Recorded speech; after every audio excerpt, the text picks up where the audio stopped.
Crescent school की इस आलीशान इमारत को देखकर बड़ी खुशी भी हुई और एक सुकून और एक क़ल्बी सुकून भी मिला। और फिर अभी ये भी बताया गया कि कैसे यहाँ पर पढ़ने वाले स्टूडेंट्स को स्पोर्ट्स की एक्टिविटी में उनके प्रमोशन के लिए स्कूल ने किस तरह के कारनामे अंजाम दिए। मैं सबसे पहले उन तमाम स्टूडेंट्स को मुबारकबाद देता हूँ जिन्होंने नेशनल गेम्स में हिस्सा लिया और साथ ही साथ उन्होंने उसमें कामयाबी भी हासिल की। मैं ख़ास तौर से मुबारकबाद दूंगा हमारी उन बेटियों को जिन्होंने खो चैम्पियनशिप में बड़ा मुकाम हासिल किया, उन्होंने चैम्पियनशिप जीती, कराटे में हिस्सा लिया, बैडमिंटन में, और अभी उनके कोच और फिजिकल एडवाइज़र ये बता रहे थे कि पीटी टीचर ये बता रहे थे कैसे कोविड के बाद भी इन बच्चों ने बड़ी हिम्मत के साथ और हौसले के साथ इन स्पोर्ट्स कंपटीशन में हिस्सा लेकर न सिर्फ अपने लिए बल्कि क्रेसेंट स्कूल के लिए एक बहुत बड़ा एजाज़ और उसका नाम रोशन किया। तो मैं आपके फिज़िकल इंस्ट्रक्टर को और इन तमाम स्टूडेंट्स को जिन्होंने इन कंपटीशन में हिस्सा लिया और कामयाबी हासिल की, उन सबको मुबारकबाद देता हूँ। दूसरी बात यह है कि मुझे खुशी इस बात की हुई इतनी बड़ी बिल्डिंग देखकर, और फिर जिस पुराशूब दौर में आप जिम्मेदारों ने इस स्कूल का आगाज़ किया वो ख़ुद काबिल मुबारकबाद है कि आपने उस दौर में इस बात को समझा कि अगर हमको अपने हाथों से अपने बच्चों के मुस्तक़बिल को अगर संवारना है और उनको अच्छा मुस्तक़बिल देना है, उनको एक बेहतरीन इंसान बनाना है, तो ये ज़रूरी है कि हम उनको तालीम के ज़ेवर से आरास्ता करें। तो मेरे पास अल्फाज नहीं है कि उन ज़िम्मेदारों का शुक्रिया अदा करने के लिए जिन्होंने स्कूल को ना सिर्फ खड़ा किया बल्कि उसको कामयाबी से चला रहे हैं।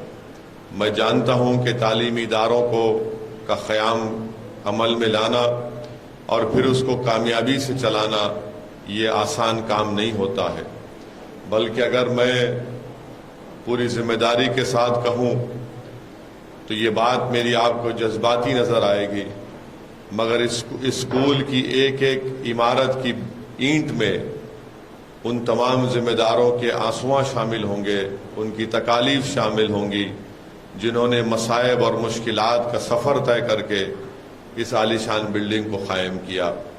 तो मैं आपको मुबारकबाद देता हूँ कि आपने इतना बेहतरीन काम किया है कि यहाँ के पढ़ने वाले बच्चे और बच्चियाँ जो 2 शिफ्ट में स्कूल चलता है, मैं सिर्फ अल्लाह से दुआ कर सकता हूँ कि अल्लाह सुब्हाना व तआला इस इमारत को और इस इमारत को बनाने वालों को अल्लाह इनकी दीन दुनिया में अल्लाह इनको तरक्की दे और अल्लाह इनके मसाइब और मुश्किलात में अल्लाह इनमें आसानी पैदा करे।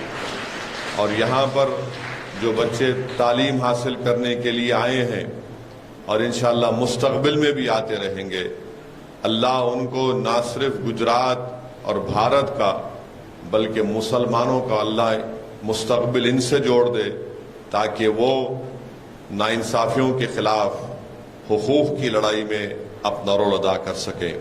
और मेरा मानना यह है कि भारत को अगर सुपर पावर बनना है तो हर किसी एक इमारत का एक बुनियाद होती है जिसको हम फाउंडेशन स्टोन कहते हैं, तो हमारे मुल्क का फाउंडेशन स्टोन तालीम है। और अगर हम तालीम के ज़ेवर से किसी को भी आरास्ता करते हैं तो वो एक अच्छा इंसान बन सकता है। और आप और हम जानते हैं कि गुजरात हो या हमारा वतन अजीज़ भारत हो, यहाँ पर जो चीज़ मुसलमानों को नीचे खींचती है वो ये है कि उनका तालीम को हासिल नहीं करना। लोग ये कहते हैं, तंज़िया तौर पर कहते हैं कि मुसलमान तालीम याफ्ता होना नहीं चाहता है। मैं इस बात को नहीं मानता, ये सबसे बड़ी झूठ है। मुसलमान अपने औलाद को तालीम के जेवर से आरास्ता कराना चाहता है, मगर जो चीज़ उसके माँ बाप को अपने औलाद को तालीम से महरूम करती है वो उसकी जहालत नहीं है, वो जो चीज़ उसको उस रास्ते पर ले जाने से रोकती है उसके पास पैसे नहीं होते अपनी औलाद को तालीम दिलाने के लिए। इसका बाज़ाब्ता एक एम्पिरिकल एविडेंस है। मैं बार बार कह रहा हूँ, आज भी कह रहा हूँ कि भारत सरकार की कुंडू कमेटी की रिपोर्ट है जिसमें कहा गया कि मुसलमान बच्चे अगर तालीम से दूर हैं या स्कूल के बाहर हैं या ड्रॉप आउट रेट उनका बढ़ के है तो उसकी सबसे बड़ी वजह यह है कि उनके पास फाइनेंशियल वेरविताल नहीं है।